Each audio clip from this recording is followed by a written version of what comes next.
A routine traffic stop on a quiet evening spiraled into something no one expected. A black man behind the wheel of a sleek car suddenly found himself accused of a crime he never committed. With flashing lights in his mirror and an officer's suspicious grin, what was supposed to be a simple drive home turned into a nightmare. Little did anyone know, this man carried a secret that could change everything. Because he wasn't just another target, he was the FBI director. Wait a second. Tell us where you're watching from in the comments. And don't forget to subscribe for more powerful stories. Like this. His name was David Carter, a man who had spent his life serving justice. Calm, methodical, and respected, David had risen through the ranks with relentless dedication. Tonight, though, he wasn't an influential figure in a suit behind an office desk. He was just another man driving home from work, the city skyline fading in his rearview mirror. His mind was on family, dinner, and the ordinary moments that make life feel normal. But as he turned onto a quiet stretch of road, headlights grew closer in his mirror. Red and blue lights suddenly erupted, pulling him into the chaos that so many black men fear. David knew the routine.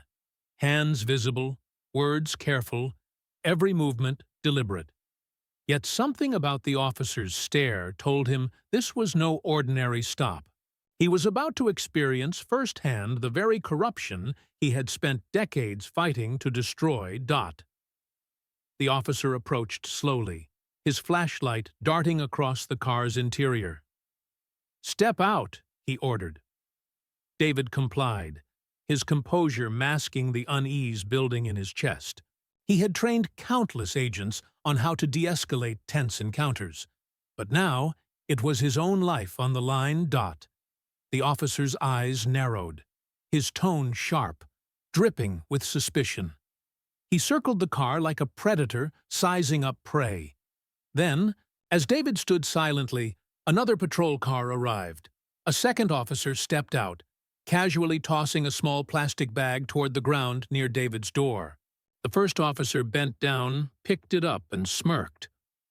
"Looks like we got ourselves a dealer," he sneered. David's pulse quickened. He had heard stories of this. Innocent people framed, evidence planted, reputations destroyed. But standing there, cuffed and humiliated on the roadside, it became painfully honest. Passers-by slowed, their phones raised as they recorded the scene. Every glance carried judgment, feeding the narrative the officers had created. What they didn't know, couldn't possibly imagine, was who David truly was. Years of undercover work, countless cases dismantling drug cartels, and now the director of the FBI.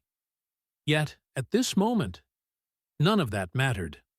To them, he was just another black man to be broken.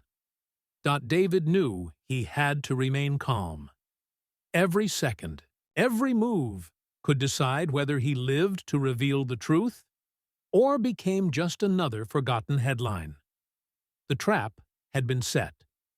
But the officers had no idea who they were really dealing with. As the cuffs tightened around his wrists, David finally spoke, his voice steady but cold. "You're making a mistake." The officer chuckled, waving the bag of planted drugs toward the growing crowd. But then, a sleek black SUV pulled up, doors swinging open. Men in suits emerged, badges flashing under the streetlights. The atmosphere shifted instantly. Whispers spread through the bystanders. The officers froze. The lead agent approached, eyes locked on David. "Director Carter, are you all right, sir?" The color drained from the arresting officer's face. In an instant, the predator became prey. The cameras continued to roll, capturing every second.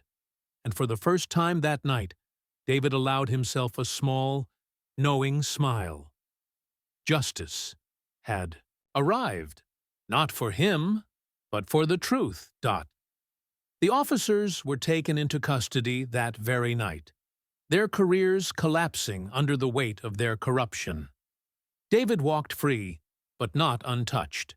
The humiliation, the fear, the reminder that even the nation's top lawman was not immune to racial profiling, those scars would remain.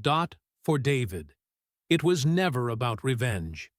It was about exposing the system for what it was: flawed, dangerous, and in desperate need of change.